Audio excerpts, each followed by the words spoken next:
Diceritakeun dina 1000 taun kapengker aya raja jeung ratu anu ngalahirkeun putri meuni geulis kacida ngaranna Dayang Sumbi anu kasohor geulis jeung pinter.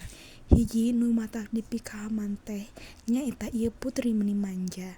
Di hiji wanci Dayang Sumbi nuju ngarajut di payun bumi istana bari jeung ngarasa lemes. Putri leungiteun benangna. Ih, budak wae, naon sih? Sok atuh panyandakeun jadi paling sakit.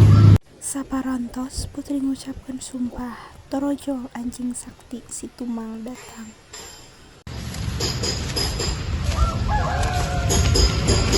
Dia pintaran menangna Puan Putri.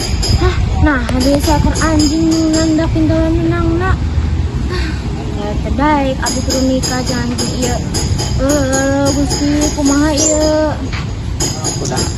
Saterasna Dayang Sumbi jeung Tumang nikah jeung hiruk bagja nepi ka dikarunia anak anu mangrupa anak manusia atanapi moga kekuatan gaib kawas bapana. Ieu budak ngaranna Sangkuriang. Dina mangsa tumuwuhna tea Sangkuriang di sana dibarengkeun ku Tumang. Hiji poe Dayang Sumbi ngagolon anakna Sangkuriang. Sangkuriang ka dieu. Pun ambu. Ambu hoyong emam sareng daging uncal pangneangankeun di leuweung sareng si Tumang. Abi moal euih satu acan menangkeun pucang. Wanci seurepna Sangkuriang nepi ka leuweung. Duh, melehetek ieu neangan pucang teh. Baja badek teh peuting nih teh. Tumang bantuan atuh bisi kurang panah kan awak maneh. Sangkuriang anu kacapean bakal ngancem maehan si Tumang lamun teu meunang pecang. Tumang anu tatadi lulumpatan neangan pecang kacapean teras balik deui ka tempat Sangkuriang. Sangkuriang. Pecangna san kapangi-pangi wae euy. Kumahan mun moro pecangna dilanjut isuk? Ampura Tumang, urang geus janji ka ambu kudu menangkeun pucang poe ieu. Sangkuriang nyokot anak panahna teras diarahkeun ka si Tumang. Sangkuriang balik deui ka bumina mawa daging si Tumang keur ngaganti daging pecang. Dagingna Tur nuhunna, ambu masak heulanya urang mami sasarengan. mohon. Saenggeus narima dagingna, Dayang Sumbi masih teu nyadar keneh lamun si Tumang teh leungit. Sangkuriang ka dieu. Mohon ambu. Ngomong ari si Tumang ka mana? Tumang teh tos maot ambu. Hah? Mau? Saha nu maehan? Asa tadi kan milu moro. Pucang jeung Sangkuriang, saha nu maehan? Ya ambu abi bisa ngajelaskeun. Sabarna tadi teh abi teh acan manggihan pucang hiji acan jadi abi kapaksa maehan si Tumang. Tadi teh nu diimam ku ambu teh sareng abi eta teh dagingna Tumang. Kurang ajar sih ya. Jadi ambu leuwih nyaa ka si Tumang daripada ka abi. Geus abi bari mangkat. Aing gitu iya. Aduh ya. Walaupun Dayang Sumbi geus minta maaf, Sangkuriang keukeuh indit ninggalkeun indungna.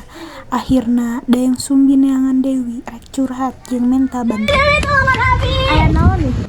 Hoyong naon lamun minta harta jeung kekuasaan lain di dieu tempatna. Ini teh nganggu waktuna. Geus sananan urang dengikeun we. Sok Dewi, sok rek naon Dayang Sumbi teh. Dewi tolongan abi mangikeun budak abi Sangkuriang. Nuhun Dayang Sumbi. Sababaraha taun saenggeusna Sangkuriang anu ngambara saumur hirupna mutuskeun pikeun balik ka kampung halamanna. Ngaranna oge diganti jadi Jaka. Sagemblengna Jaka reuas sabab sagalana geus robah. Jaka oge jatuh cinta ka awewe geulis anu teu lain nyaeta Dayang Sumbi, indungna sorangan. Insyaallah meuni deui. Bari nikah sareng akang teh. Hayu ah. Deui da abi mah ka ieu sareng ka dinya. Hayu atuh mangga. Saacan pernikahanna Jaka rek berburu heula. Jaka minta tulung ka Dayang Sumbi jang ngikatkeun ikat kepalana. Tolong ieu pangikatkeun atuh. Nya mohon. Ieu naon aya kapal buka ieu ah. Teh abdi teh dipasea sareng Dia we abi ninggalkeun ambu abi. Maneh teh budak abi akhirna kapanggih tapi na abi teh pan rek kawin jeung si ieu kumaha tuh nya. Saenggeus jaka balik Dayang Sumbi ngajelaskeun permasalahan. Ajak sih menang budak abi mah pengalaman ka hayang jeung ngalaman namanya Neng mah sekarang cari tahu wae. Mau mungkin atuh neng. kan panjang teh budak abi pokoknya mah itu bisa kawin jeung sampean bukan itu bisa Bung pokokna mah hayang kawin. yang mana teh mah hoyong kawin jeung abi. Lamun itu satu ajan kawin abi aya 2 syarat. Naon syaratna? Abi hoyong aneh ngabendung walungan Citarum sareng ngajieun para hujan nyebrang tapi dua-duana kudu beres satu ajan subuh pokokna mah kudu beres. Siap istri paling geulis. Sang Kuryang ninggalkeun Dayang Sumbi teras ngagorohan jin-jin anu sakti keur ngabantuan nyelesaikeun 2 syarat di Dayang Sumbi. Cek hiji dua di marana jin-jin orang teh. Hadir bos. Mana teh bodoh atau kumaha? Tunjukkeun wujud maneh. Hadir bos. Tuh si Jajang nyebut wae mah.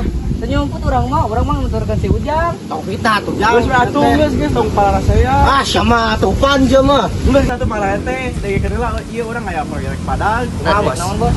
Jadi kan orang teh dek kawin, jeung awewe teh minta syarat teh ieu.